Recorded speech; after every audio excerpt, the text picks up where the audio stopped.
আলাইকুম আসসালাম। তাহলে গত পর্বে আমরা কোন হরফ শিখছি? জাল। আজকের পর্বে আমরা কোন হরফ শিখব? র। কোন হরফ? র হরফের মাখরাজ হচ্ছে 10 নম্বর মাখরাজ। কয় নম্বর? জিহ্বার আগার পিঠ তারা বরাবর উপরে মানুষের তলে।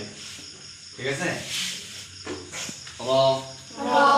অনেকেই কিন্তু রটা বারবার উচ্চারণ করে, যেমন র এটা হবে। ঠিক আছে?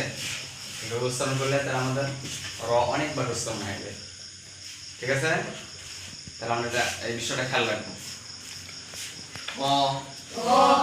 র একবারই হবে। হ্যাঁ,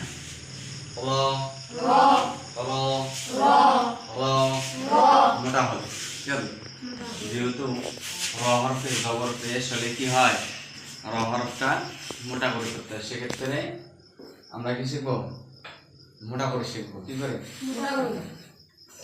ইনশাআল্লাহ এগুলো পরবর্তীতে আমরা আলোচনা করবো। আপাতত আমরা এটা বুঝি যে হরফটা উচ্চারণ করার সময় একটু মোটা করতে হবে।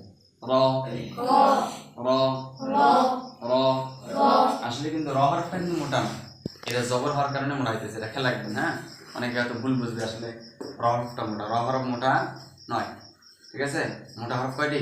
7টি। কয়টি? সদ ত ল গইন খ কফ। ঠিক আছে? এই 7টা হরফ মোটা। এটা মোটা হচ্ছে যে এই কারণে জবর অবস্থায়। কি অবস্থায়? র যখন জবর পেশ হয় তখন কি হয়ে যায়? মোটা হয়ে যায়। তাহলে র হরফটা উচ্চারণ করার সময় আমরা 1 আলিফ পরিমাণ পাবো। কয় আলিফ পরিমাণ? 1 আলিফ পরিমাণ। ঠিক আছে? আচ্ছা, র এর জবর দিলে কি হবে? র জবর র সে দিলে রি। এরকম করা যাবে না, মোটা করা যাবে না। ঠিক আছে? যে অবস্থায় পাতলা হবে। কি হবে? রি। এরকম না, রি। আওয়াজ দিতে হবে তো বাবা। রি রি রি রি রি পেশ দিলে কি হবে? রো রো রো মোটা হবে এবং ঠোঁটটা গোল রাখতে হবে। ঠিক আছে? রো রো রো ররি রো ররি রো ররি রো। ঠিক আছে? এইভাবে আমরা বারবার মস্ক করবো। ঠিক আছে? এবার কিন্তু বারবার যখন আমরা মস্ক করবো, একবার না হবে, 100 বার না হবে, 1000 বার না হবে। হ্যাঁ, এক সময় দেখা যাবে কি অবশ্যই। ঠিক আছে? বড় বড় যারা কারি আছে, মাস্টার আছে, আসলে কি একদিনে কিন্তু সম্ভব না। অনেক মেহনত করার পরে একজন মাস্টার তৈরি হয়।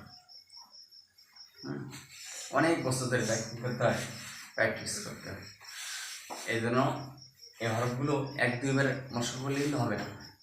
ঠিক আছে? তাহলে আমরা 12 বার মস্ক করবো। সম্মানিত দর্শক বন্ধুরা, অবশ্যই আপনারা ট্রাই করবেন। ইনশাআল্লাহ আগামী পর্বে দেখা হইতেছে। ততক্ষণ সবাই ভালো থাকবেন, সুস্থ থাকবেন। সবাই সুস্বাস্থ্য কামনা করে আজকে এখান থেকে বিদায় নিচ্ছি। আসসালামু আলাইকুম ওয়া রাহমাতুল্লাহি তাআলা ওয়া বারাকাতুহু।